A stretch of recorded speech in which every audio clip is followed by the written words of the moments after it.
Bonjour à tous. Mon invité du matin, c'est Monsieur Frédéric Domesso-Sonda.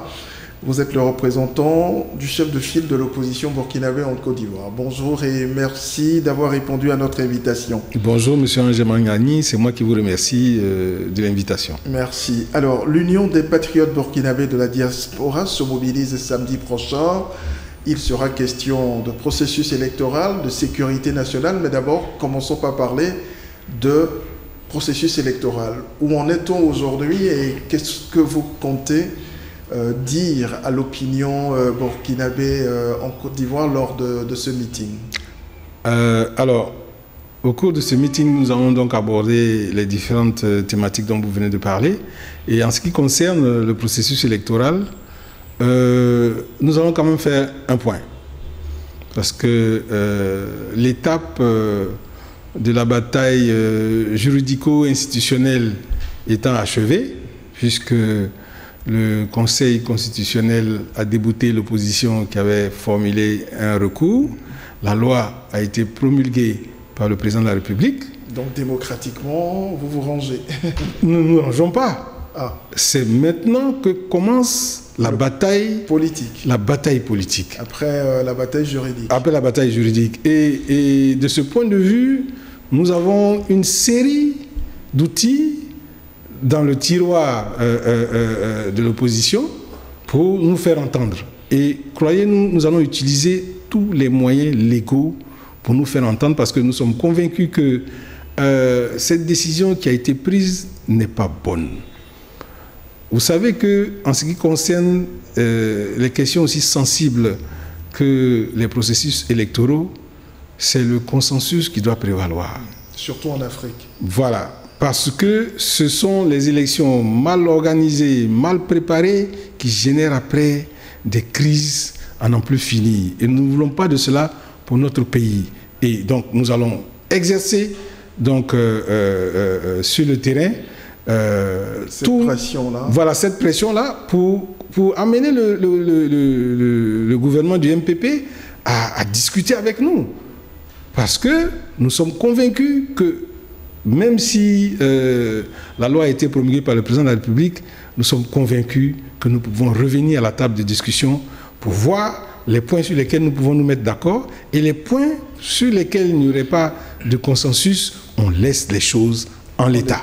Alors, il y aura également, au cours de ce meeting, vous évoquerez également la question de la sécurité nationale aujourd'hui au Burkina. C'est un vrai problème. Ben, c'est une préoccupation et c'est une grosse inquiétude. Alors, nous attendions le gouvernement dans l'exercice d'un leadership proactif, mais au lieu de cela, on voit plutôt un gouvernement qui est dans la réaction. En ce qui concerne la question précise de la sécurité, le constat est que manifestement, il y a un problème de casting au niveau des ministres qui ont été choisis pour piloter un domaine aussi sensible que la sécurité d'un pays. Le chef de l'État avait dit en son temps qu'il ne travaillerait plus avec les militaires. Mais il n'y a pas que les militaires qui sont imprégnés ou alors qui sont des spécialistes des questions de sécurité dans un pays. Ces spécialistes-là, croyez-moi, au Burkina, ils existent. Donc, nous trouvons dommage que dans une période aussi sensible, le chef de l'État ait pris sur lui de pratiquement traiter cette question, je ne dirais pas de façon légère, mais avec autant de manque d'objectivité. Donc, la situation est plus que grave. Et qu'est-ce qu'il faut faire?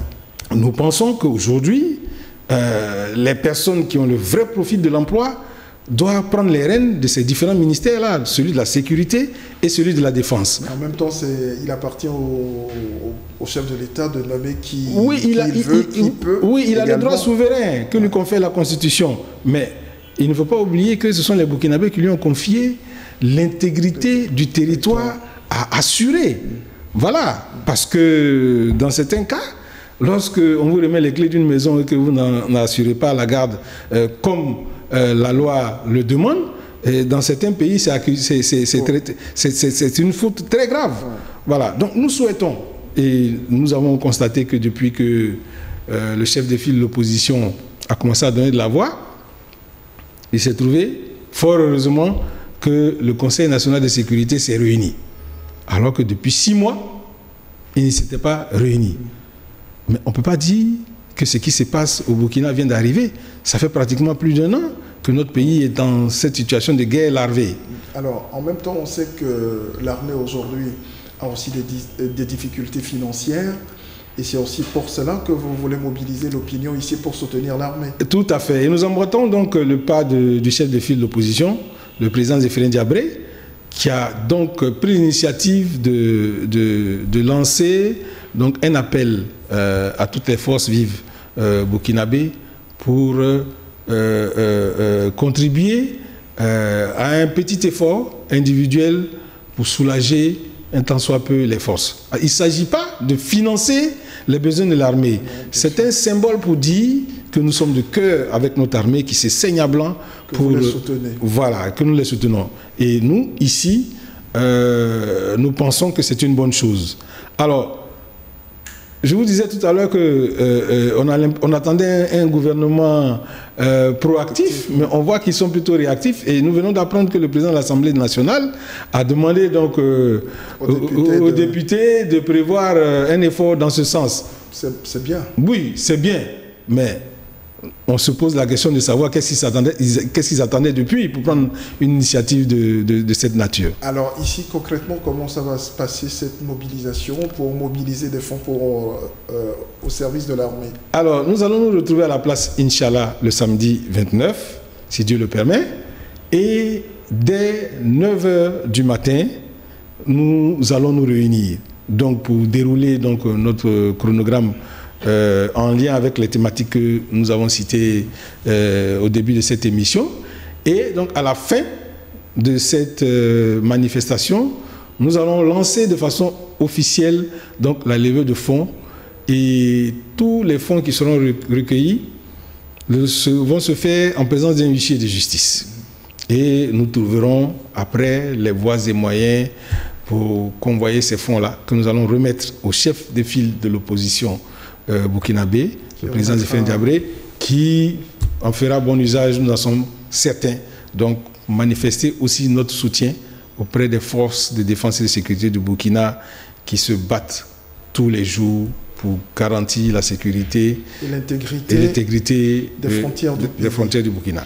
Alors, donc, rendez-vous est pris pour le samedi matin, place Inch'Allah, à partir de 9h. Tout à fait. Merci et très bonne journée, M. Somba. Merci beaucoup, M. Angerman.